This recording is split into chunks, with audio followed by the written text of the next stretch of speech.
जी जी। वनुसल्लिमु अला रसूलिहिल करीम, अम्मा बाद, औज़ु बिल्लाहि मिनश शैतानिर रजीम, बिस्मिल्लाहिर रहमानिर रहीम। मेरे भाइयों, दोस्तों, बुजुर्गों, कल हम लोगों ने ये जान लिया था कि ग्लूकोज को जब आप ब्रेक डाउन करते थे, यानी ये इक्वेशन जो आप बचपन से सुनते आ रहे हैं, आई मीन ओ लेवल से, कि glucose is oxidized in presence of oxygen to produce carbon dioxide and water, along with that energy in form of ATP is produce. कल हमने इस प्रोसेस की सारी जो बेसिक डिटेल्स थी वो समझ ली थी। यस और no Manha Abdullah?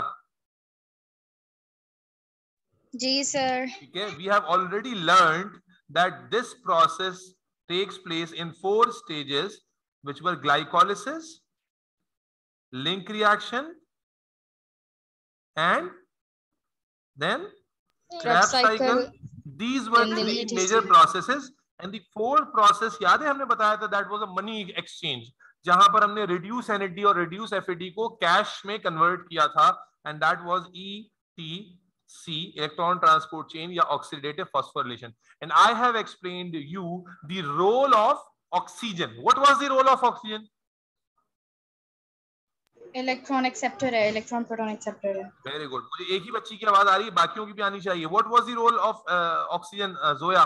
Oxygen act as a final electron and acceptor. Not only the electron acceptor, final electron and proton acceptor, and basically it prevents those free ions to mutate or to cause mutations in the cell. So in any case, if oxygen is not available, तो क्या बताया था मैंने कि body क्या करती है, oxidation of NAD और एफईडी को रोक देती है, और उससे फिर सारा का सारा रिसाइकलिंग प्रोसेस रुक जाता है, और माइटोकॉन्ड्रियल प्रोसेसेस क्या हो जाते हैं, seize.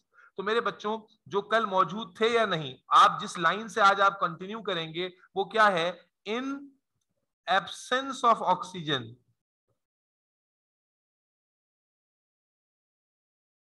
There is no recycling of NAD and FAD. Therefore, ये मैं कल ही से कंटिन्यू कर रहा हूं बेटा, नहीं समझ में आया तो पूछना। Therefore, NAD and FAD reserves are consumed and no mitochondrial process can occur. However, in absence of oxygen, glycolysis, सब बच्चों ने ग्लाइकोलिसिस पढ़ा हुआ है ना? Glycolysis can still continue. मेरे बच्चे, ये मैं कल की बात को बिल्कुल आगे लूप में कनेक्ट कर रहा हूं। Let me again repeat my self. मैंने कहा ये हम्माद बिन साद कौन है भाई? हम्माद, कोई नए बच्चे हो? हम्माद का ऑडियो कनेक्ट नहीं है। चलो, तो इन एब्सेंस ऑफ ऑक्सीजन हमने कहा कि भाई रिसाइकलिंग नहीं होगी, जिससे माइटोकॉन्ड्रियल प्रोसेस सीज हो जाएंगे। ठीक है, तो लेकिन आखिरी बात से अगला जो कॉन्सेप्ट है वो जुड़ा हुआ है बेटा। आखिरी बात हमने क्या कही है कि ग्लाइकोलिसिस कैन स्टिल कंटिन्यू, यानी अगर ऑक्सीजन नहीं होती बच्चों तो माइटोकॉन्ड्रियल प्रोसेस तो रुक जाते हैं, लेकिन ग्लाइकोलिसिस फिर भी होता रहता है।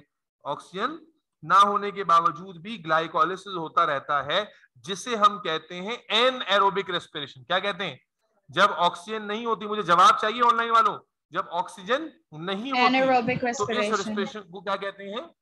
Anaerobic respiration. सो बेसिकली आज जिस टॉपिक की तरफ हम अपना नेक्स्ट जो स्टेप ले रहे हैं, दैट इज एनएरोबिक रेस्पिरेशन। और एनएरोबिक रेस्पिरेशन का जो प्रोसेस है बेटा, आप पहले ही समझ गए हो। नॉर्मल जो एरोबिक रेस्पिरेशन थी उसमें 4 स्टेजेस थे, glycolysis, link reaction, Krebs cycle और ईटीसी। लेकिन माइटोकॉन्ड्रियल प्रोसेस सारे क्या हो चुके हैं? Mitochondrial process, yes guys, mitochondrial सारे प्रोसेस क्या हो चुके हैं? सीज हो चुके हैं। So it means in absence of oxygen, जो एनारोबिक रेस्पिरेशन उसमें सिर्फ एक ही स्टेज है। मोहित, कौन सा स्टेज है बेटा? जब ऑक्सीजन अवेलेबल नहीं होगी तो ओनली सिंगल स्टेज प्रोसेस होगा विच इज ग्लाइकोलिसिस। तो बेसिकली हमने देखना यह है कि भाई जब ऑक्सीजन अवेलेबल नहीं होती तो ग्लाइकोलिसिस कैसे होता है, और इसके लिए जरूरी है कि सारे बच्चों ने ग्लाइकोलिसिस पहले से पढ़ा हुआ हो। और बहुत आसान है, बिल्कुल सिंपल है, और फ्लो चार्ट के अंदर बड़ा वीआईपी तुम लोगों को समझ में आ जाएगा।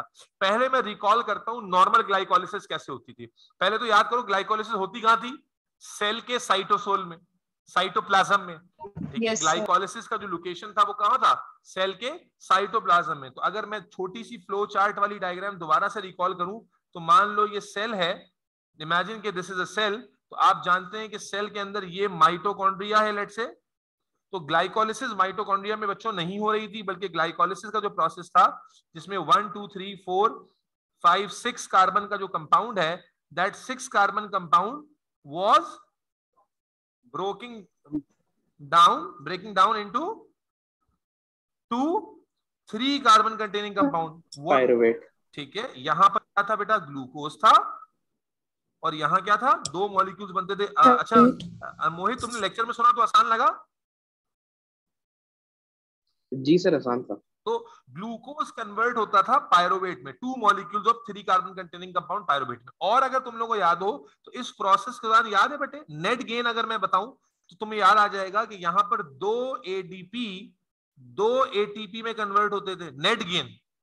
वो वैसे तो 4 होते थे, लेकिन नेट गेन बताया था उस प्रोसेस के आखिर में कि ओवरऑल इस प्रोसेस में 2 एटीपीज कन्वर्ट होते थे किसमें बच्चों, 2 एटीपी में। याद आ रहा है बच्चों? Yes sir. अफसा क्लियर है बेटा? मनहा, जोया? Yes sir.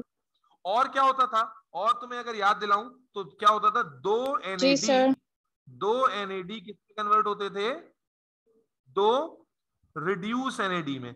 ये नॉर्मल ग्लाइकोलिसिस लिख रहा हूं मैं। तो नॉर्मल ग्लाइकोलिसिस जिसको तुमने बड़ा डिटेल में इलैबोरेट करके पढ़ा था, तो तुम उसे अगर मैं अब एक स्कीम ऑफ वर्क में शो करूं तो होता ये था कि ये पायरुवेट बनता था, और ये पायरुवेट बनने के बाद फिर माइटोकॉन्ड्रिया में चला जाता था, और माइटोकॉन्ड्रिया में जाके बाकी प्रोसेस करता था। अब जब ऑक्सीजन अवेलेबल नहीं है तो माइटोकॉन्ड्रियल प्रोसेस क्या हो गए, सीज। अब जरा इस सिचुएशन को इमेजिन करो, बेटा ग्लूकोज आ रहा है, ग्लाइकोलिसिस चल रही है, क्योंकि ग्लाइकोलिसिस में ऑक्सीजन की जरूरत नहीं है। तो ग्लाइकोलिसिस चाहे एरोबिक रेस्पिरेशन हो या एनारोबिक चलती रहती है। तो अब ग्लाइकोलिसिस में ग्लूकोज धड़ाधड़ ब्रेक डाउन हो रहा है, और ब्रेक डाउन होकर क्या बनाता जा रहा है, पायरुवेट। और पायरुवेट माइटोकॉन्ड्रिया में क्या जा सकता है, जवाब देते रहो। माइटोकॉन्ड्रिया पे क्या हो गया, ये तो सीज हो गया ना। Mitochondria in absence of oxygen क्या हो गया, उसने सारे प्रोसेस बंद कर दिए, हड़ताल हो गई, स्ट्राइक हो गई। तो अब जो पायरुवेट फॉर्म होने के बाद माइटोकॉन्ड्रिया में चला जाता था, अब वो माइटोकॉन्ड्रिया में नहीं जाएगा।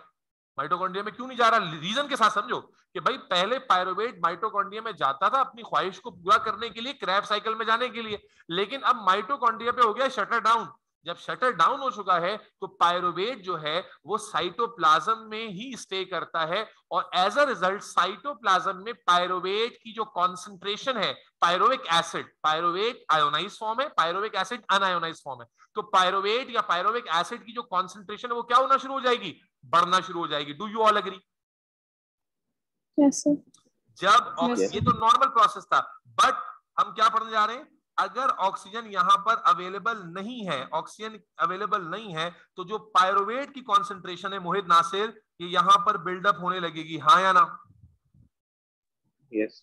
अच्छा, दूसरा मसला क्या है, दूसरा मसला ये है कि जो ये रिड्यूस एनएडी बन रहा है, गौर से देखो बेटा, ये जो रिड्यूस एनएडी बन रहा है, ये रिड्यूस एनएडी कहां जाके कैश होता था, ईटीसी में। लेकिन क्या अब ईटीसी चल रही है?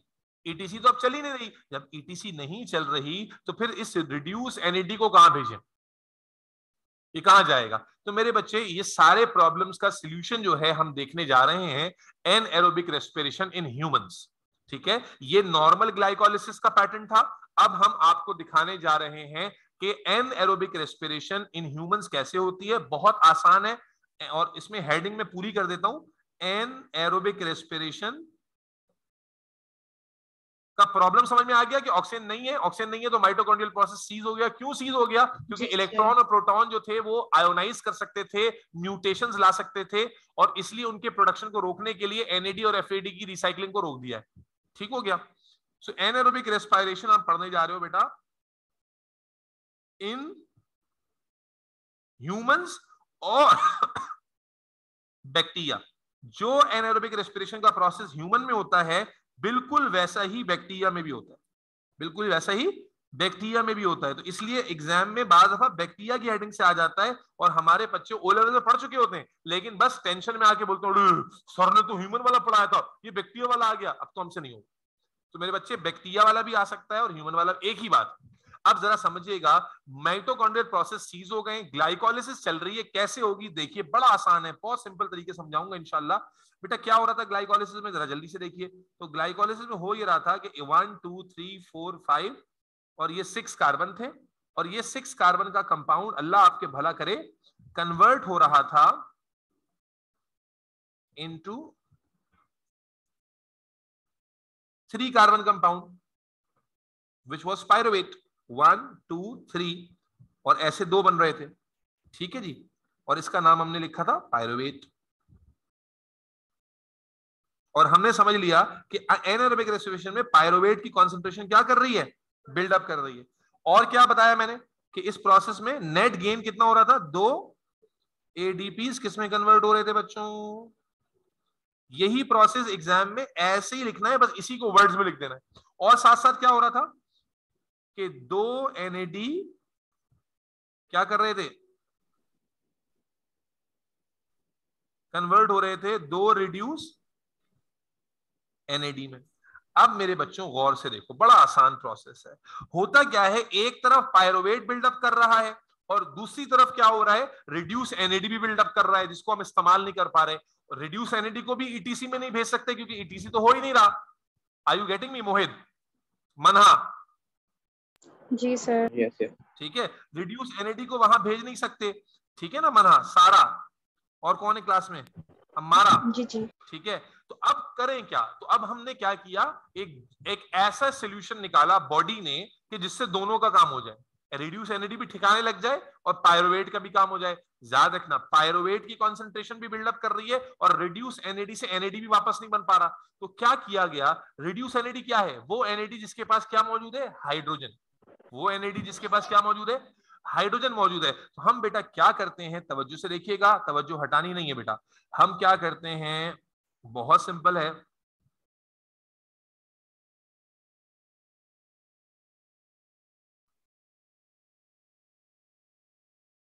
कि पायरुवेट को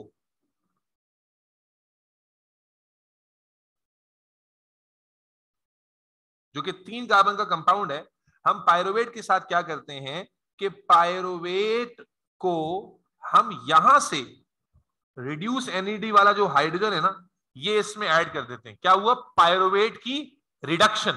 क्या हुआ ये, पायरुवेट की रिडक्शन। तो भाई रिड्यूस एनएडी के हाइड्रोजन निकालना मसला था ना, तो रिड्यूस एनएडी के हाइड्रोजन पायरुवेट में एक्सेप्ट करा देते हैं।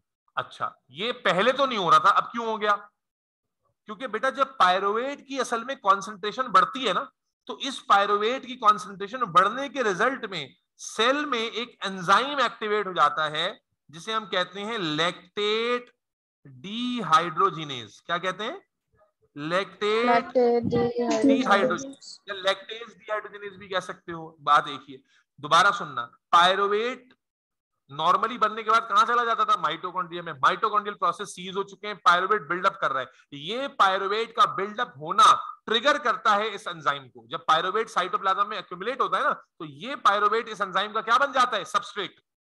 और फिर ये एंजाइम क्या करता है, रिड्यूस एनएडी से हाइड्रोजन लेकर पायरुवेट में घुसेड़ देता है, जिसके नतीजे में पायरुवेट कन्वर्ट हो जाता है किसमें, लैक्टेट और लैक्टिक एसिड में। किसमें, लैक्टेट और लैक्टिक एसिड। समझ में आ रही बात, एक मिनट, लैक्टेट और लैक्टिक एसिड में। और जब रिड्यूस एनएडी ने अपने हाइड्रोजन डोनेट कर दिए, जब हाइड्रोजन दे दिए, तो वापस क्या बन गया, ये वापस एनएडी बन गया। जब अपने हाइड्रोजन दे दिए तो वापस क्या बन गया, एनएडी। और जब वापस एनएडी बन गया तो क्या नई ग्लाइकोलिसिस के अंदर जाकर फर्दर हाइड्रोजन गेन कर सकता है, मोहित इस बात को समझना। कि प्रॉब्लम वाज कि NAD दोबारा फॉर्म जी होगा तो सर। वो नई ग्लाइकोलाइसिस में जाकर हाइड्रोजन को गेन करेगा। तो हमने क्या किया, एक तरफ पायरुवेट की कंसंट्रेशन बिल्डअप हो रही थी, दिस इज अ ट्रिगर। ये मैंने क्यों कंसंट्रेशन पे बात की, ताकि ये समझ में आए कि एंजाइम कहां से आ गया। तो दिस एंजाइम्स जो है ना वो accumulation of pyruvate in cytosol basically triggers this enzyme come into plates role, और वो क्या करता है, हाइड्रोजन एक्सेप्ट करता है रिड्यूस NAD से और पायरुवेट में घुसेड़कर ऐड करके पायरुवेट को रिड्यूस कर देता है किसमें, लैक्टेट या लैक्टिक एसिड में, और as a result reduce NAD वापस NAD में कन्वर्ट हो जाता है। सो बेसिकली इससे क्या हुआ, आपने देखा रिड्यूस NAD रिसाइकल भी हो गया, आई मीन NAD की रिसाइकलिंग भी हो गई, और पायरुवेट को आपने किसमें कन्वर्ट कर लिया, लैक्टिक एसिड या लैक्टेट में। एंड देन दिस लैक्टेट, चाहे वो किसी भी सेल में बन रहा हो, नॉर्मली मसल सेल में बनता है, देन दिस लैक्टेट और lactic acid is sent to liver. Sir ये रिड्यूस्ड NAD के हाइड्रोजन पायरुवेट पे जाके अटैच होते हैं? जी, पायरुवेट में आप हाइड्रोजन ऐड कर देते हैं जिससे पायरुवेट कन्वर्ट हो जाता है बच्चों लैक्टेट और लैक्टिक एसिड में। जहन में रखें हाइड्रोजन ऐड की है तो इसका मतलब पायरुवेट में कार्बन कितने होंगे, 3 ही कार्बन होंगे, यस और नो। लैक्टेट में कितने कार्बन होंगे, 3 कार्बन होंगे ना भाई। पायरुवेट में हमने कार्बन निकाला तो नहीं है ना, कार्बन ऐड किया है। तो जनाब पायरुवेट में सिंपल क्या किया है, उसमें हाइड्रोजन ऐड किए हैं, तो इसलिए हम देखते हैं कि पायरुवेट में भी 3 कार्बन है और लैक्टेट में भी कितने कार्बन है, 3। कितने पायरुवेट थे हमारे पास, 2 पायरुवेट के मॉलिक्यूल से। तो 2 पायरुवेट को जब लैक्टेट डिहाइड्रोजनेज रिड्यूस करेगा, कौन सा प्रोसेस हो रहा है यहाँ पर, रिडक्शन। जब रिड्यूस करेगा तो रिड्यूस करने से क्या होगा, कितने फॉर्म होंगे लैक्टेट,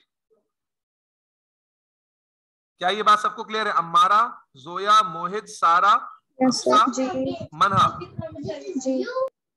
सारा तुम्हें क्लियर है बेटा ये बात।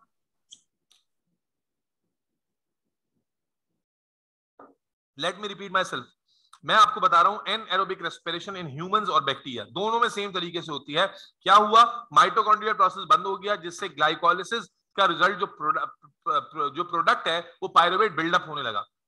ऑन दी अदर एंड जो रिड्यूस NAD है वो वापस NAD में भी रिसाइकल नहीं हो पा रहा। तो इससे पहले कि ये प्रोसेस भी प्रॉब्लम में आ जाता, सेल्यूलर जो इन्वायरमेंट है साइटोसोलिक इन्वायरमेंट, वहां पर एक एंजाइम एक्टिवेट हो जाता है जो कि लैक्टेट डिहाइड्रोजनेज कहलाता है। और लैक्टेट डिहाइड्रोजनेज क्या करता है कि रिड्यूस NAD से हाइड्रोजन को लेकर पायरुवेट को रिड्यूस कर देता है इनटू लैक्टेट और लैक्टिक एसिड। इससे क्या हुआ, पायरुवेट लैक्टिक एसिड में कन्वर्ट हो जाता है and then this lactic acid after accumulation is sent gradually transported to liver. और वहां जाके क्या होगा बताता हूं, ठीक है, वहां जाके इसके साथ क्या होगा वो बाद में बताता हूं। सर रिड्यूस NAD का hydrogen will get added in pyruvate so it will convert into, yes बेटा यही तो बोल रहा हूं। रिड्यूस NAD का जो हाइड्रोजन है वो पायरुवेट में ऐड हो जाता है in presence of enzyme lactate dehydrogenase. And then यानी पायरुवेट और लैक्टेट में क्या फर्क हुआ, 2 हाइड्रोजन का।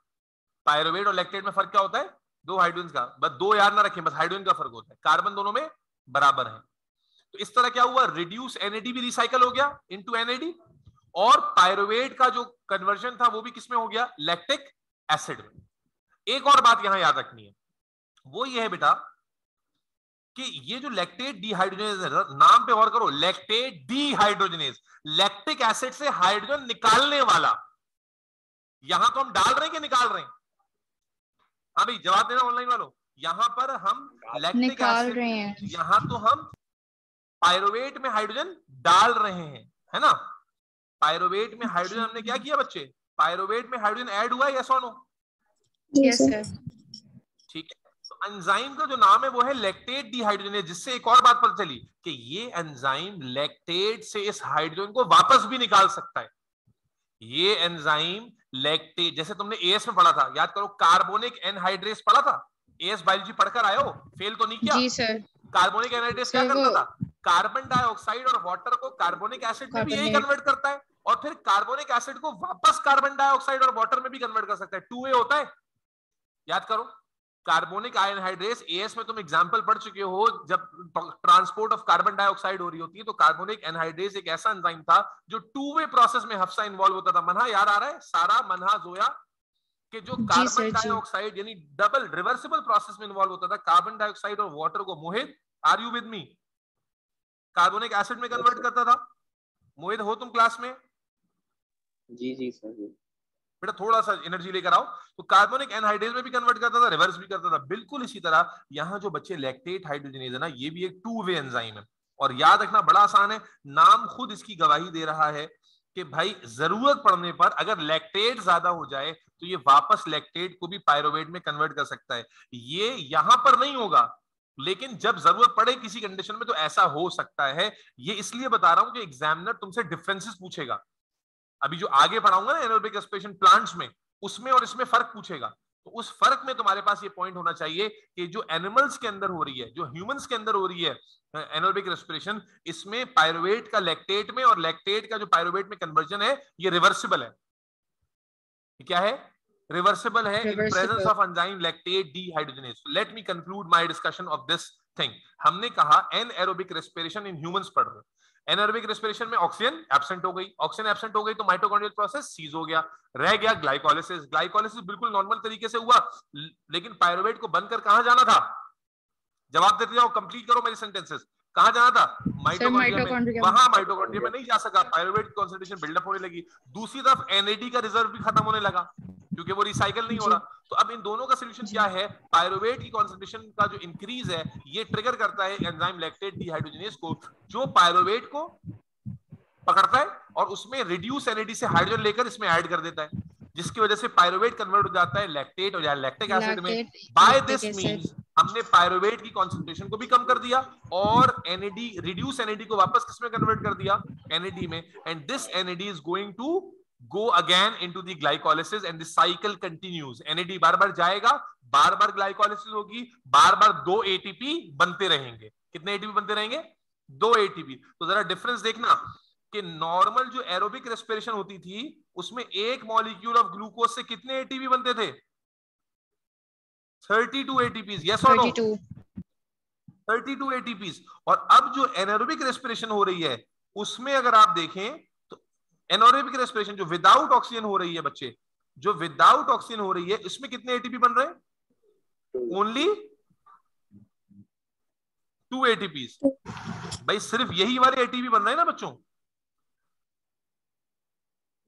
Yes sir. तो एरोबिक और एनारोबिक रेस्पिरेशन का डिफरेंस तुम लोगों को समझ में आ रहा है?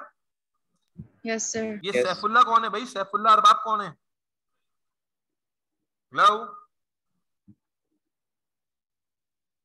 जी, सैफुल्ला कौन है? ये सैफुल्ला बच्चा भाई मेरी क्लास में नए नए बच्चे कहां से आ जा रहे हैं?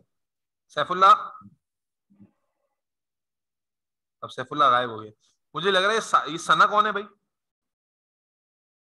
क्या हो रहा है भाई? मैं क्या अवामी हो गया हूँ क्या?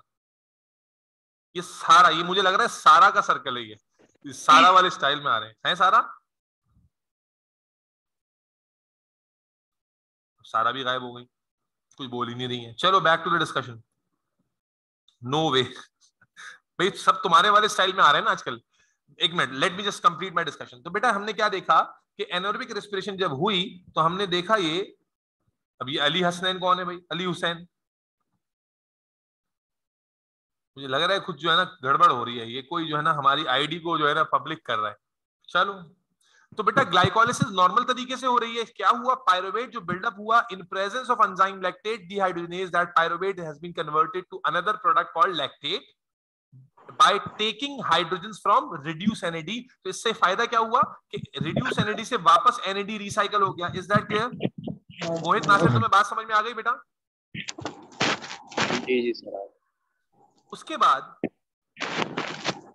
जो हमने कंपैरिजन देखा, वो कंपैरिजन क्या है बेटा कि नॉर्मली जो ग्लूकोज की मेटाबॉलिज्म थी एरोबिक, उसमें 32 एटीपीज का प्रोडक्शन था। लेकिन यहां जब एनारोबिक रेस्पिरेशन हो रही है तो तुम क्या देख रहे हो? Only 2 ATPs are produce along with lactic acid. Yes और नो? तो आप देखें अमाउंट ऑफ एनर्जी जो प्रोड्यूस हो रहा है वो बहुत ज्यादा कम हो गया है। Is that clear? Yes sir. Good. जी सर, और क्लियर। दूसरी चीज एक और बात है, और वो क्या है? देखो जब आपके पास एरोबिक रेस्पिरेशन होती थी तो ग्लूकोज का जो कार्बन होता था, ग्लूकोज का जो कार्बन होता था वो कंप्लीटली ऑक्सीडाइज हो जाता था कार्बन डाइऑक्साइड में, और हाइड्रोजन जो था वो कंप्लीटली ऑक्सीडाइज हो जाता था वाटर में। भाई कार्बन डाइऑक्साइड और वाटर बन रहे थे ना। लेकिन जब यहां पर एनारोबिक प्रोसेस हो रहा है तो आप गौर से देखिए, कार्बन डाइऑक्साइड भी नहीं बन रहा, वाटर भी नहीं बन रहा, कार्बन डाइऑक्साइड भी नहीं बन रहा, वाटर भी नहीं बन रहा। क्यों नहीं बन रहा? क्योंकि असल में ग्लूकोज मुकम्मल तौर से ब्रेक डाउन हुआ ही नहीं है भाई। ग्लूकोज कंप्लीटली जब ब्रेक डाउन हुआ था तो जाकर कार्बन ऑक्सीडाइज हुआ था कार्बन डाइऑक्साइड में, और हाइड्रोजन ऑक्सीडाइज हुआ था वाटर में। यहां पर हम क्या देख रहे हैं कि ग्लूकोज कन्वर्ट हो गया है पायरुवेट में और पायरुवेट लैक्टेट में। तो जो एनर्जी हम टोटली निकाल सकते हैं ग्लूकोज से, अभी हमने निकाली भाई। जब हम ग्लूकोज के सारे एटम्स को ऑक्सीडाइज करते हैं फिर तो हमें 32 एटीपीज मिलते हैं। यहां पर चूंकि हम सारे एटम्स को ब्रेक डाउन नहीं कर पाए, कंप्लीट ब्रेक डाउन में इसको नहीं ले जा पाए, इसीलिए आप देख रहे हैं कि सिर्फ 2 एटीपीज बने हैं और बाकी जो एनर्जी हमें मिलती थी वो असल में लैक्टिक एसिड की फॉर्म में छुप गई है। यस और no? Yes sir. Yes sir. पक्का क्लियर है? Yes sir. जी।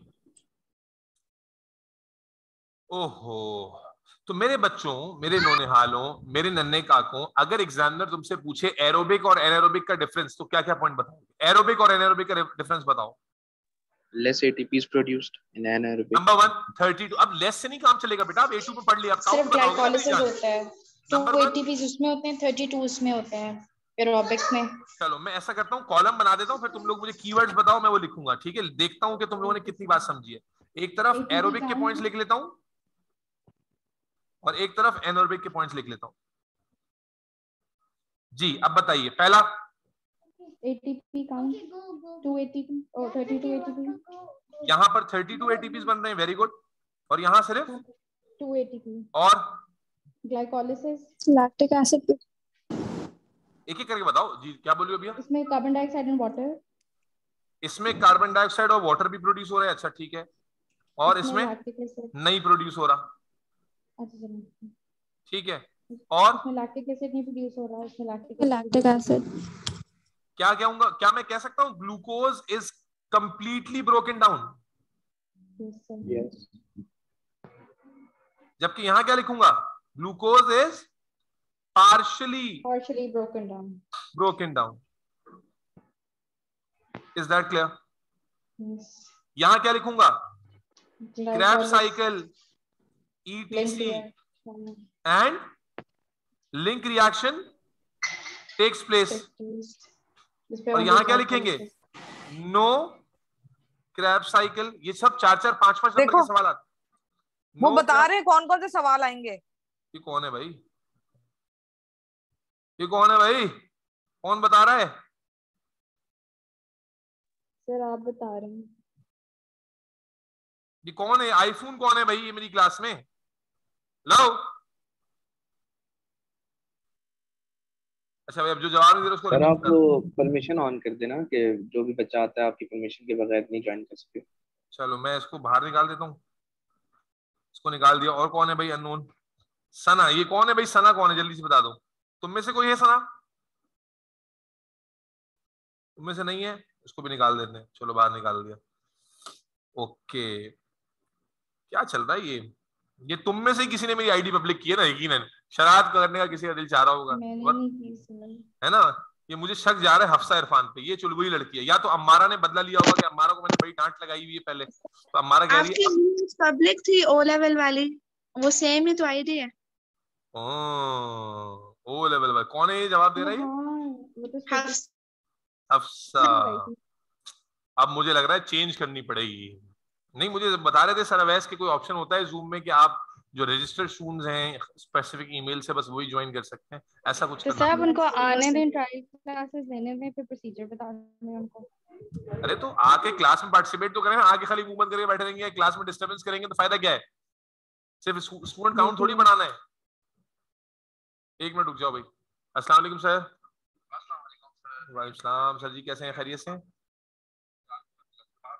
जी होश आएगी सर, बोले सर, क्लास में हूँ मैं। हाँ जी। अच्छा अच्छा, अल्लाह खैर करे। जी जी जी जी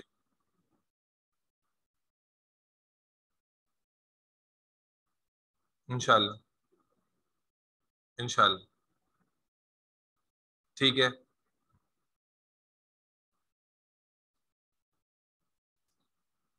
नहीं नहीं आप बेफिक्र रहे उसमें, बिल्कुल बिल्कुल, आप इतनी दफा मेंशन कर चुके हैं कि अब मुझे सुनना भी अजीब लग रहा है ये। नहीं, जी जी, नहीं नहीं नहीं नहीं, वो ऑब्वियस है, जाहिर है, मैं खुद भी समझता हूँ इस चीज को।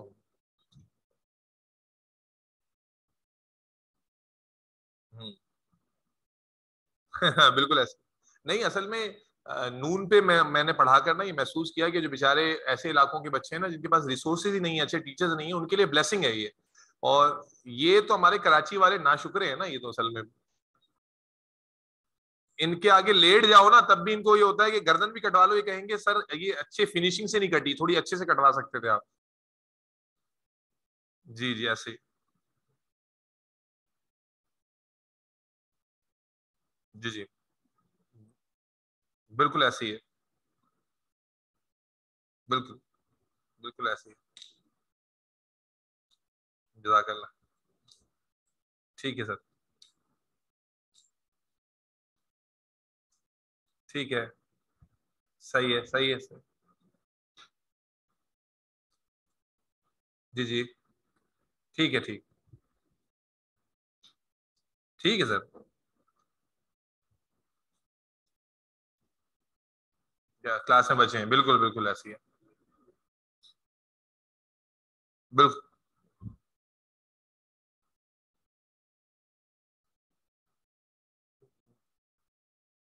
नहीं नहीं सर, मुझे पता है, बिल्कुल बिल्कुल यही अंदाजा मुझे है, और इसी तरह ही काम होना चाहिए। एक बैच बन जाए तो डेफिनेटली इतना इम्पेशेंट होने की जरूरत ही नहीं है कि असल मसला है, फिर वो नीयत अच्छी होगी तो इंशाल्लाह इसमें कोई प्रॉब्लम नहीं होती है। जी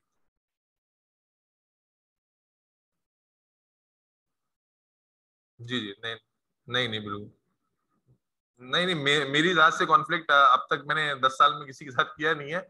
इंशाल्लाह आपके साथ भी नहीं होगा। नहीं नहीं नहीं, बस इंसान आपसे मुलाकात हो जाए, अब तक हमारी सिर्फ जो है ना। हाँ, इंशाल्लाह। अच्छा अच्छा अच्छा। हाँ, इंशाल्लाह इंशाल्लाह इंशाल्लाह इंशाल्लाह इंशाल्लाह। Okay sir, okay sir, okay sir, okay sir, okay okay. Okay sir, back to the discussion बच्चों। तो हमने ये बात की, कंपैरिजन की बात कर रहे थे, तो क्रैब साइकिल ईटीसी और लिंक रिएक्शन एक तरफ होता है और एक तरफ नहीं होता। इसके अलावा एक बच्ची ने भी चैट में लिख के पॉइंट बताया, बिल्कुल ठीक है, कि जनाबे आली यहाँ ये प्रोसेस सिर्फ साइटोप्लाज्म में चल रहा है, सॉरी ये प्रोसेस साइटोप्लाज्म और माइटोकॉन्ड्रिया दोनों को इन्वॉल्व कर रहा है, जबकि ये सिर्फ और सिर्फ किसको इन्वॉल्व कर रहा है, साइटोप्लाज्म को। यहां पर नो लैक्टेट डिहाइड्रोजिनेज, क्या ख्याल है, यहां पर लैक्टेट डिहाइड्रोजिनेज एंजाइम का कोई काम नहीं है, जबकि यहां पर लैक्टेट डिहाइड्रोजिनेज एंजाइम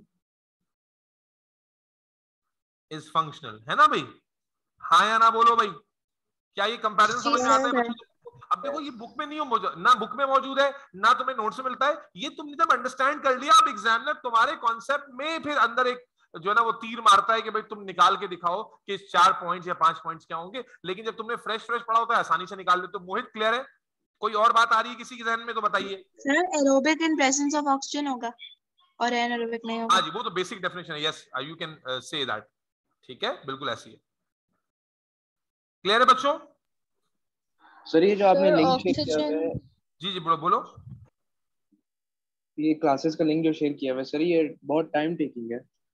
क्या मतलब? सर वो लिंक को क्लिक करता हूँ ना मैं, तो पूरी 100% पहले लोड होती है, उसके बाद फिर क्लासेस आती है। तो वैसे ही आप स्क्रीन रिकॉर्डिंग जैसे वीडियो टाइप नहीं होती, वो शेयर नहीं कर सकते सर? वही तो होती है वीडियो, और क्या होती है? सर वो 100% तक पहले लोड होती है, वो उसके बाद फिर वो आती है और वीडियो। कैसे करूं मैं वो तो भाई, असल में वीडियो फाइल तो बड़ी होती है ना बेटा, बड़ी फाइल में ईमेल या व्हाट्सएप थोड़ी कर सकता हूँ आपको, 2 GB की फाइल है, 1.5 GB डॉक्यूमेंट नहीं की। कर सकते? हाँ ये हो सकता है कि ड्राइव पे अगर मैं अपलोड कर दूं ना, तो ड्राइव पर फिर आप डायरेक्ट देख सकते हैं, फिर डाउनलोड नहीं कर सकते आप वहां से, फिर आप सिर्फ देख सकते हैं उसको, ये हो कर सकता सकते हैं सर, ड्राइव से कर सकते हैं। है। अच्छा कर सकते हैं, चलो फिर मैं ड्राइव पे करा दूंगा, कोई मसला नहीं, ठीक है। चलो बेटा क्लियर है, आगे बढ़ रहा हूं मैं। तो हमने, मैं एक बार पीछे चला जाऊं, मैंने आपको बताया एनारोबिक रेस्पिरेशन जब ऑक्सीजन अवेलेबल नहीं है तो कैसे होगी, आपने देखा लैक्टिक एसिड फॉर्म हो जाएगा। अब इसी को अगर मैं थोड़ा सा फ्लो चार्ट की फॉर्म में समझाऊं, और मैं क्यों समझाना चाह रहा हूं क्योंकि एग्जाम में ये प्रोसेस पूछा भी जाता है बेटा, तवज्जो से देखिएगा मेरे बच्चे। मान लीजिए कि ये मसल है, क्या है ये तुम्हारा, बोलो भाई, तुम्हारे पास नहीं है क्या, मसल है, और मसल में इस वक्त एनारोबिक रेस्पिरेशन हो रही है, क्या हो रही है, एनारोबिक रेस्पिरेशन हो रही है। तो एनारोबिक रेस्पिरेशन में क्या हुआ है भाई, ग्लूकोज कन्वर्ट हुआ है, बोलो भाई किसमें, पहले कन्वर्ट हुआ है किसमें, पायरोवेट में, और फिर पायरोवेट किसमें कन्वर्ट हुआ है भाई साहब, वही जानू बोलते रहो, वही जान, लैक्टेट। फिर पायरोवेट कन्वर्ट हुआ है लैक्टेट में। मेरे बच्चे अब ये जो लैक्टेट है आहिस्ता आहिस्ता, स्लोली स्लोली, हल्का हल्का सुरूर है, ये जो हल्का हल्का सुरूर नहीं, ये लैक्टेट जो है ये बहुत तेज, क्योंकि देखो एनर्जी जो प्रोड्यूस हो रही है ना वो बहुत थोड़ी सी हो रही है, तो बॉडी क्या करती है, मसल्स में जब एनर्जी नहीं बन रही होती, इनफ अमाउंट ऑफ ऑक्सीजन नहीं आ रही होती, तो जल्दी जल्दी ग्लूकोज को वो तोड़ती है एनारोबिक रेस्पिरेशन से। तो होता यह है कि ग्लूकोज धड़ाधड़ टूट रहा होता है, एनर्जी पर ग्लूकोज बहुत थोड़ी सी बन रही होती है, लेकिन लैक्टिक एसिड बहुत ज्यादा बन रहा होता है। तो लैक्टिक एसिड जिस रफ्तार से बन रहा होता है ना, उस रफ्तार से रिमूव नहीं हो रहा होता। तो इसलिए हम इसको कहते हैं कि लैक्टिक एसिड मसल्स में क्या कर जाता है, एक्यूमुलेट, क्योंकि जिस रफ्तार से, जिस स्पीड से, जिस रेट से लैक्टिक एसिड मसल में फॉर्म हो रहा होता है ड्यूरिंग विगरस एक्सरसाइज। हमारे अंदर एनारोबिक रेस्पिरेशन कब होती है, जब हम विगरस क्या कर रहे होते हैं, एक्सरसाइज कर रहे होते हैं, उस वक्त अमाउंट ऑफ एनर्जी की जो रिक्वायरमेंट है वो एरोबिक रेस्पिरेशन से पूरी नहीं हो पाती, क्योंकि ऑक्सीजन उतनी से अमाउंट में आ नहीं रही होती। तो बॉडी साइड बाय साइड क्या करती है, मसल में क्या शुरू कर देती है, anaerobic respiration. As a result we produce large amount of lactic acid. Lactic acid जिस अमाउंट में प्रोड्यूस होता है उस तेजी के साथ रिमूव नहीं होता, इसलिए मसल्स में थोड़ी देर के लिए लैक्टिक एसिड क्या हो जाता है, एक्यूमुलेट। इसका एग्जांपल तुम्हें लाइव बताता हूं। मुझ जैसा बूढ़ा आदमी या तुम जैसे आदमी जो रेगुलर एथलेटिक एक्टिविटीज में इन्वॉल्व नहीं होते, आपने देखा है जब आप थोड़ा सा भी एक दिन महीने में एक दिन क्रिकेट खेलने चले गए या स्विमिंग करने चले गए, अब जनाब अली या अम्मी के साथ सौदा ज्यादा उठा लिया, तो क्या होता है, दर्द हो रहा है मसल में, फटीग हो रही है मसल में, मसल टेंडर हो जाता है, मसल में आपको दर्द और खिंचाव महसूस होने लगता है। बेटा all these effects are caused by lactic acid. Basically क्या होता है, जब लैक्टिक एसिड मसल्स में एक्यूमुलेट हो जाता है तो मसल की पीएच डिक्रीज हो जाती है। लैक्टिक एसिड एसिड है ना, तो अपने एसिडिक इफेक्ट से ये मसल की पीएच को करता है डिक्रीज, जिससे मसल फाइबर्स में टेंशन क्रिएट होती है और नर्व्स उसे पेन की फॉर्म में महसूस करती हैं। इसको हम कहते हैं कि this lactic acid is responsible to cause what? Fatigue और soreness. Fatigue is better word क्योंकि soreness और भी टाइप की होती है। Fatigue is a particular word जो कि हम लैक्टिक एसिड की वजह से यूज करते हैं। तो लैक्टिक एसिड की वजह से फटीग। लेकिन आपने देखा होगा कि वो दर्द अगर आप कोई दवा ना भी खाएं तब भी कुछ देर में ठीक हो जाता है, 1-2-2.5 घंटे में, 3-4 घंटे में वो दर्द ठीक हो जाता है। क्यों? क्योंकि आपको बायोलॉजी पढ़ा रही है कि लैक्टिक एसिड एक्यूमुलेट तो हो गया है लेकिन आहिस्ता आहिस्ता वो क्या होता रहता है, रिमूव भी होता रहता है। और कौन रिमूव करता है भाई, जरा आवाज जोर से निकालो, कौन रिमूव करता है? लिवर। ब्लड जो है वो मसल से लैक्टिक एसिड को मेरे बच्चों ट्रांसपोर्ट करता है और कहां फेंक के कहां लेके जाता है? अब आ जाओ, कहां लेके जाता है? लिवर में। कहां लेके जाता है बच्चों? लिवर के अंदर। तो मान लेते हैं कि ये हमारा क्या है, लिवर है। तो ये लैक्टिक एसिड जो फॉर्म हुआ था मसल में, ये पहुंच गया कहां पर? लिवर में। यहां तक बात तुम लोगों को समझ में आती है सबको? सर लैक्टिक एसिड लैक्टेज होता है, लैक्टिक एसिड और बेटा मैंने अभी बताया कि लैक्टेट और लैक्टिक एसिड या पायरोवेट और पायरोविक एसिड में आयोनाइज्ड और अनआयोनाइज्ड फॉर्म का फर्क है। तो दोनों नाम इस्तेमाल कर सकते हैं आप, क्योंकि आयोनाइजेशन रिवर्सिबल होती है ना। तो लैक्टेट बोलेंगे तब भी ठीक है, लैक्टिक एसिड बोलेंगे तब भी ठीक है। ठीक हो गया? अच्छा, अब मेरे बच्चे लिवर में क्या एबिलिटी है, क्या अल्लाह ने निजाम बनाया? अल्लाह सजदे में सारी जिंदगी भी गुजार दो ना तो अल्लाह ताला की एक नेमत का शुक्र अदा नहीं कर सकते। क्या निजाम है बेटा? नाउ लिवर क्या करता है इस लैक्टिक एसिड के साथ कि liver uses some excess amount of oxygen access amount of oxygen.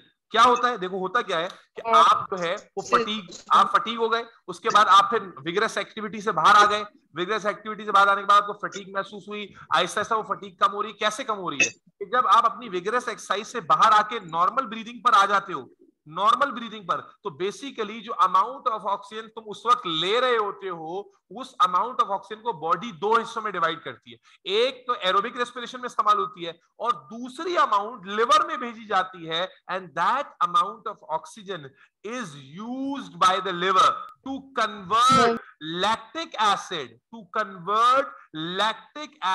back to pyruvate. Back to glucose. Liver has got extraordinary potential. भाई जो लैक्टिक एसिड था, हमने क्या कहा अभी थोड़ी देर पहले कि ग्लूकोज कंप्लीटली ब्रेक डाउन नहीं हुआ है और लैक्टिक एसिड में उसका टूटा हुआ हिस्सा बना है। तो basically liver has got complex mechanisms by which liver uses excess amount of oxygen and lactic acid के साथ उस ऑक्सीजन को कंबाइन करके through series of reaction liver can convert lactic acid back into glucose. And once that glucose is formed, this glucose can again be transported used into glycolysis to muscles. Yes or no? Yes. मोहित, क्या ये बात समझ में आ रही है? थोड़ी थोड़ी दोबारा समझो। देखो मसल में क्या हुआ, ग्लूकोज को ब्रेक डाउन किया, एनारोबिक रेस्पिरेशन में लैक्टेट बन गया। यहां तक बात समझ में आती है मोहित? जी सर। ठीक है। अब लैक्टेट बनने के बाद मैंने कहा थोड़ी देर एक्यूमुलेट होता है, क्योंकि बहुत तेजी से बनता है, उतनी तेजी से रिमूव नहीं हो पाता। तो अब आहिस्ता आहिस्ता जब तक वो एक्यूमुलेट रहेगा, फटीग करेगा, आहिस्ता आहिस्ता ब्लड उसे रिमूव करेगा और ट्रांसपोर्ट करेगा कहां पर? लिवर में। लिवर के बाद अल्लाह ताला ने एक अलग सा मैकेनिज्म दिया हुआ है कि लिवर जो है वो लैक्टिक एसिड को जो रिसीव हो रहा है बल्क में उसके पास, उस लैक्टिक एसिड को by passing through series of reaction, series of processes, उस लिवर को, उस लैक्टिक एसिड को by using some excess amount of oxygen वो वापस कन्वर्ट कर देता है ग्लूकोज में। और वंस वो ग्लूकोज में वापस आ गया, यानी जो जाया हुआ था वो वापस आ गया, तो वो ग्लूकोज फिर दोबारा स्लोली सेल्स को जहां से आया होता है वहां भेज दिया जाता है। ये जो अमाउंट ऑफ ऑक्सीजन आपने अलग से इस्तेमाल की बेटा, ये जो अमाउंट ऑफ ऑक्सीजन आपने अलग से इस्तेमाल की बेटा, we call this amount of oxygen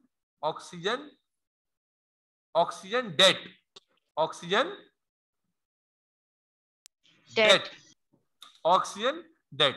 ये ऑक्सीजन डेट कहलाती थी। Amount of oxygen which is required other than aerobic respiration.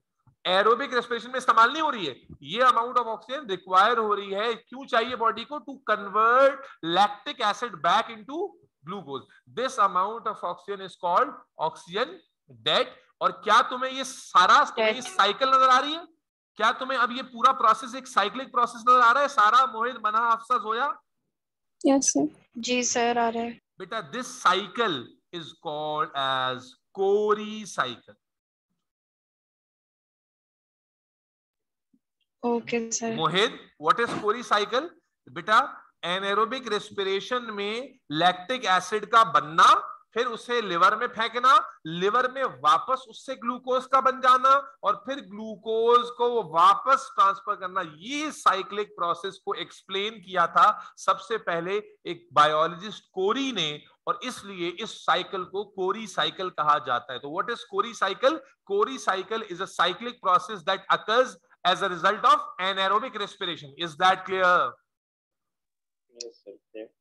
Manha, Abdullah, बात समझ में तो नहीं आ रही? अम्मारा, हफ्सा, सर जबरदस्त।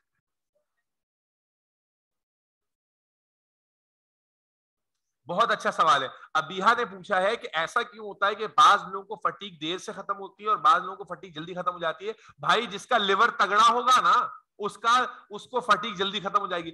फटीग देर तक किन लोगों को रहती है? उन लोगों को रहती है जो या तो मिनरली डेफिशिएंट होते हैं, विटामिन्स की डेफिशिएंसी में होते हैं, न्यूट्रिशनल डेफिशिएंसीज में होते हैं। जब न्यूट्रिशनल डेफिशिएंसीज होंगी, विटामिन डेफिशिएंसीज होंगी, मिनरल डेफिशिएंसीज होंगी, तो लिवर को काम करने के लिए जो रॉ मटेरियल चाहिए वो उसके पास नहीं होगा। अगर आपका लिवर तगड़ा है तो आपकी फटीग जल्दी ठीक हो जाएगी। वरना ये जो बॉडी बिल्डर्स हैं दिन रात अपने मसल्स को रप्चर कर रहे होते हैं, लैक्टिक एसिड के पूरे पूरे स्टोर्स बना रहे होते हैं, ये कैसे ठीक हो जाते हैं फटाफट? क्यों? क्योंकि ये हेल्दी डाइट ले रहे होते हैं, हेल्दी डाइट लेते हैं। जो एथलीट्स होते हैं, जो स्पोर्ट्समैन होते हैं, आखिर ये साले इतनी बड़ी, आप और मैं जाके एक टेस्ट मैच खेलने जरा क्रिकेट का, अगले दिन बिस्तर पे लेटे हुए होंगे। ये जो 5-5 दिन क्रिकेट खेलते रहते हैं, फिर जिम में अलग जाते हैं, फिर जनाबे आली नेट्स में अलग प्रैक्टिस, ये क्यों नहीं मर रहे साले दर्द से? और ये भी कब जाते हैं फटीग में? जब डिहाइड्रेट हो जाते हैं। अगर ये ख्याल ना रखें, पानी पूरा ना पिए, कैल्शियम को पूरा ना करें, मिनरल्स को पूरा ना करें, डाइट अच्छी ना लें, तो जाहिर है बॉडी में न्यूट्रिशनल डेफिसिट आएगा, सेल्स लिवर के सही से काम नहीं कर पाए। अगर आप हेल्दी लिवर वाले हैं, आप हेल्दी डाइट ले रहे हैं, तो आपकी फटीग जल्दी ठीक हो जाएगी।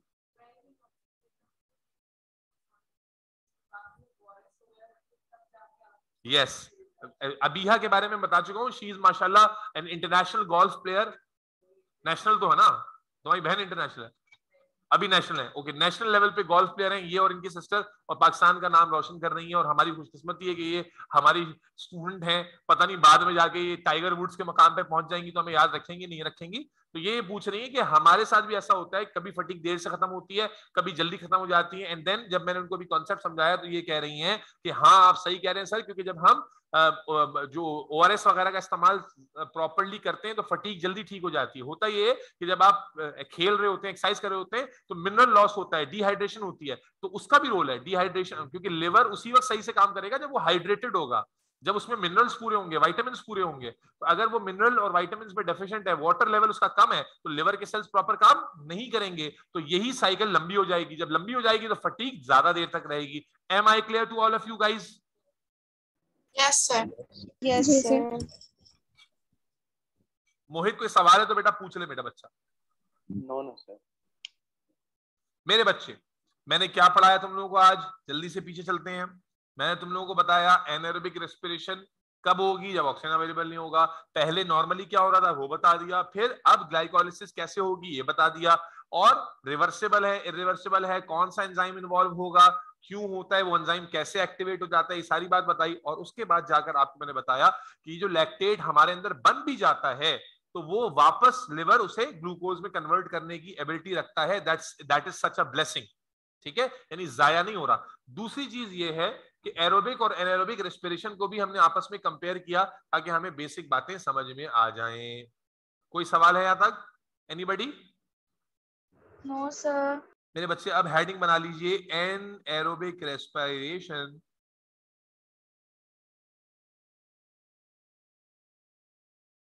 In plants.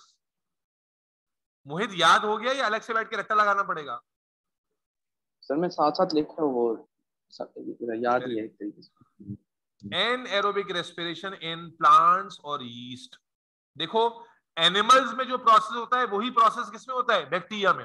और प्लांट्स में जो प्रोसेस होता है वही प्रोसेस किसमें होता है? यीस्ट में होता है। सर जी बेटा। ये नोट्स हैं कि नहीं? आपने कहा था ये नोट्स अवेलेबल होंगे।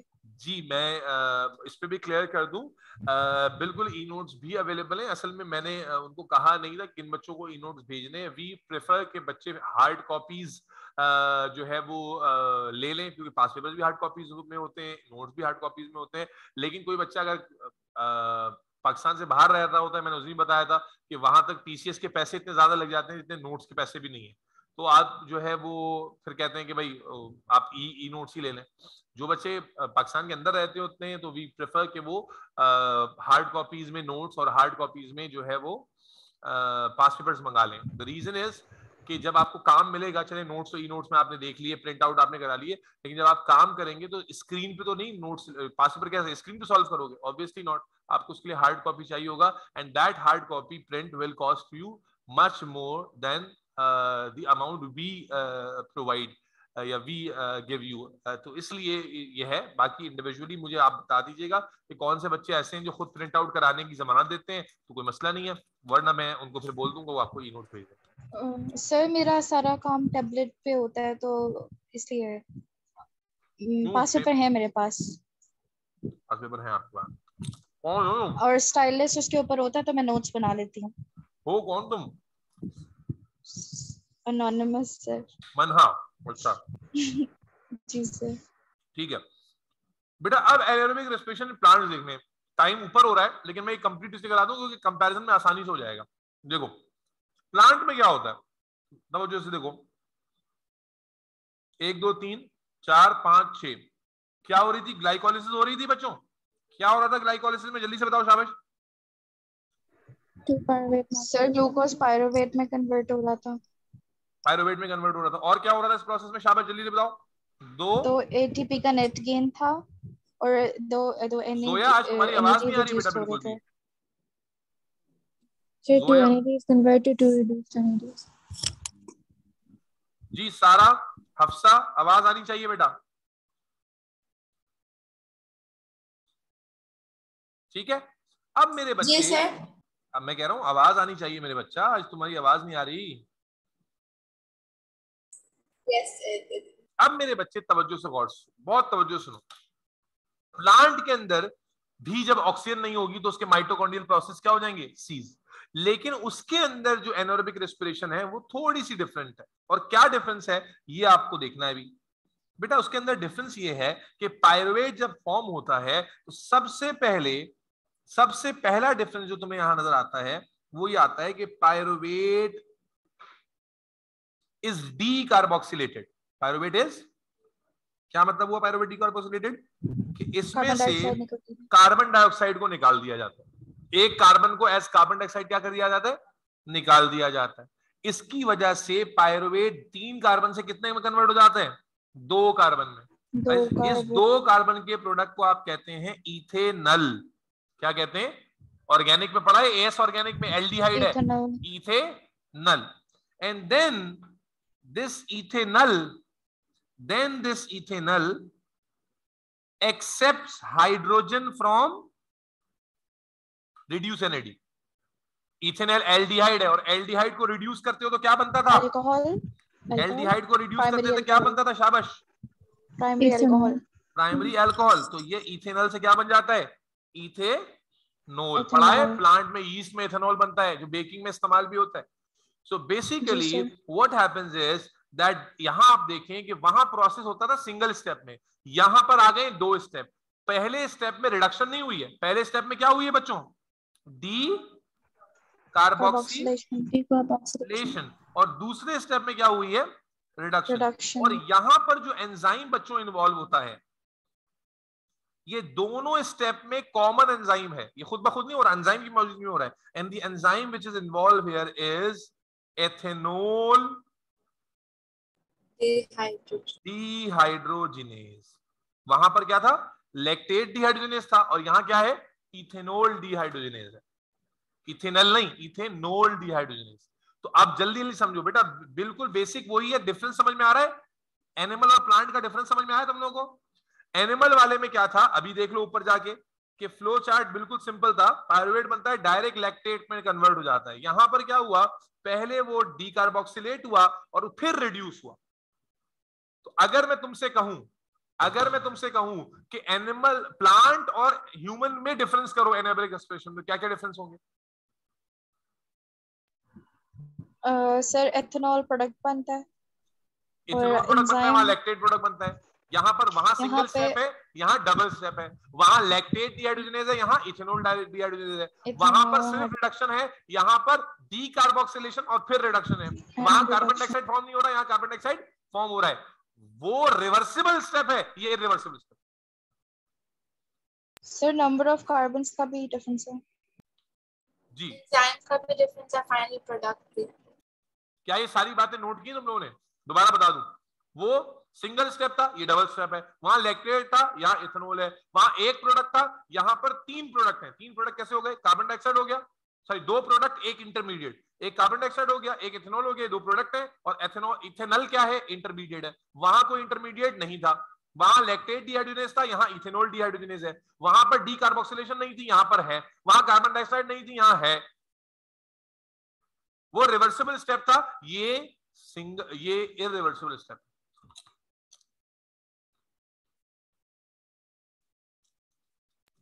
ठीक है सर।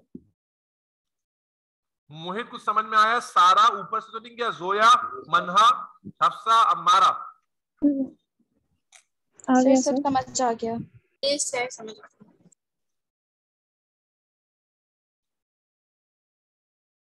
मेरे बच्चे, that's all from anaerobic respiration in plant and yeast. यहां पर कार्बन डाइऑक्साइड बन रहा है, वहां नहीं बन रहा था। मोहित तुम्हें क्लियर हुआ बेटा? जी सर। ठीक हो गया मेरे बच्चों, मेरे नोने हालों, आज की बायोलॉजी क्लास यहीं पर एंड करते हैं। एनारोबिक रेस्पिरेशन खत्म हो गया। अब प्लांट में एक प्रॉब्लम है इस एनारोबिक रेस्पिरेशन की वजह से, वो उसके ऊपर इंशाअल्लाह ताला हम अगली क्लास में बात करेंगे, और साथ ही साथ हम रेस्पिरेटरी कोशेंट और रेस्पिरेटरी सबस्ट्रेट पे बात करेंगे। अब ये चैप्टर जो है अपने आखिरी मराहिल में दाखिल हो रहा है। कल इसकी क्लास नहीं होगी इंशाअल्लाह ताला। अब हम लोग मुलाकात होगी फ्राइडे या सैटरडे को, और वो क्लास ऑनलाइन होगी जैसा मैंने पहले ही बताया था, जो लास्ट वीक नहीं हो सकी थी। टाइम ऐसा रखेंगे जहां पर लोड शेडिंग ना हो इंशाअल्लाह। तो इंशाअल्लाह ताला उस क्लास में आपसे मुलाकात होगी, और उस क्लास में हम यहाँ से कंटिन्यू करेंगे। That would be on Friday और सैटरडे, ठीक है। और वो आपको दायरे ग्रुप में बता दिया जाएगा कब है वो क्लास। यहाँ तक उम्मीद है समझ में आ गया। चैप्टर अपने आखिरी मराहिल में जा रहा है, तो इसलिए पीछे से रिवीजन को तगड़ा करो। चैप्टर जैसे ही खत्म होगा, हम पास पेपर्स के 5-7 सवाल आपके साथ करेंगे, और 5-7 सवाल करने के बाद फिर आपको वर्कशीट पूरी सॉल्व करनी होगी, और जब आप वर्कशीट सॉल्व करके सबमिट करा देंगे तो फिर टेस्ट होगा। Is that clear? Yes sir. Sir वो बुक के अंदर मैंने देखे थे कुछ 2 एक्सपेरिमेंट्स थे, हम वो करेंगे? कौन से एक्सपेरिमेंट? अजीब से। कौन से एक्सपेरिमेंट बोलो, नाम बताओ ना। सर मैं आपको नेक्स्ट क्लास में बता दूंगी, मुझे भी नहीं याद, लेकिन वो बिल्कुल समझ नहीं आया। नहीं, अभी रेस्पिरेटरी सबस्ट्रेट और क्वेश्चन में आते हैं एक्सपेरिमेंट, उसके ऊपर बात होगी। अभी तो इसमें ठीक है। हाँ जी, ठीक है। कुछ ट्यूब्स होती हैं, कुछ प्रेशर से रिलेटेड कोई होता है, गैसेस से रिलेटेड, लेकिन एनीवे ठीक है। चलो अब 5 मिनट के ब्रेक के बाद केमिस्ट्री में दोबारा मिलते हैं। केमिस्ट्री में भी आज बहुत इंपॉर्टेंट डिस्कशन है। 5 मिनट्स का ब्रेक, केमिस्ट्री क्लास में वापस आते हैं।